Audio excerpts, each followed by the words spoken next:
بسم الله الرحمن الرحيم إن الحمد لله نحمده ونستعينه ونستغفره ونعوذ بالله من شرور أنفسنا ومن سيئات أعمالنا من يهده الله فلا مضل له ومن يضلل فلا هادي له وأشهد أن لا إله إلا الله وحده لا شريك له وأشهد أن محمدا عبده ورسوله أما بعد فإن أحسن الكلام كلام الله وخير الهدى هدى محمد صلى الله عليه وسلم وإن شر الأمور محدثاتها وكل محدثة بدعة وكل بدعة ضلالة وكل ضلالة في النار.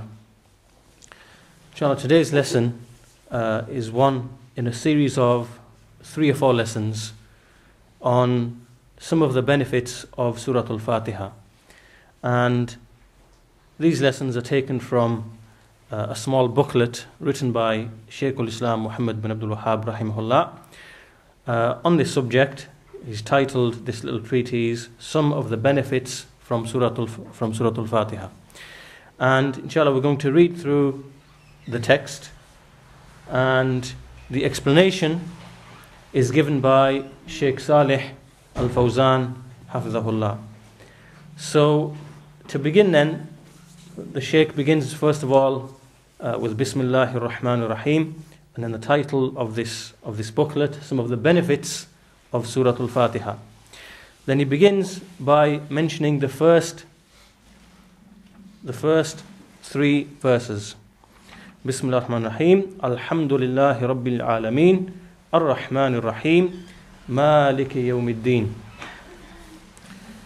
So, upon these first 3 verses, the Shaykh who's explaining this book, Shaykh Saleh al-Fawzaan, he begins his explanation by saying, by first of all praising Allah, the Lord of the worlds, and then sending the prayers and salutations upon our Prophet Muhammad and upon his family and upon all of the Sahaba.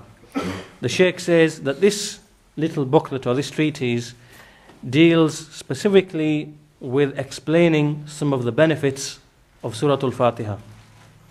And the Shaykh says that this surah is a mighty surah. And it's been given the name of al-Fatihah. What does this mean? It's been given this name al-Fatihah, which we can translate as the opener. This is literally the meaning of al-Fatihah, the opener. And it's been given this name because it's with this surah that the Quran or that the Mus'haf actually begins with. This is the very first surah in the Quran, and this is one of the names given to this chapter, al-Fatihah.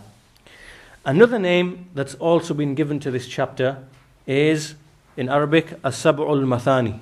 As-sab'ul mathani. What does this mean? This means the 7 often repeated verses. The 7 often repeated verses.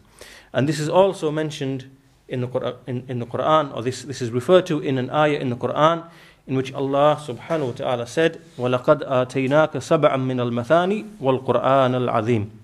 This is Surah al-Hijr, the 15th surah, surah number 15, verse 87. And this means, roughly in meaning, that we have given you, addressing here Muhammad alayhi salatu wasalam, that we have given you 7 of the often repeated verses and a mighty Quran. So therefore, this is another title that's given to the surah, the 7 oft repeated verses.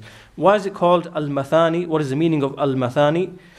The Shaykh says this is because it is repeated in every single rak'ah of the prayer. In every single prayer, it is repeated in every single unit of the prayer. So we have al-Fatihah, and we have as-sab'ul mathani. Another name the Shaykh says, it's also been called Ummul Quran, which again in English we can roughly translate it as the mother of the book, or the essence of the book. The essence of the book. The Shaykh says that when you say in Arabic Ummu Shay, that something is the of something, what this means is it is the basis or the foundation, the asl, to which everything else goes back to. The asl to which other things refer back to or go back to.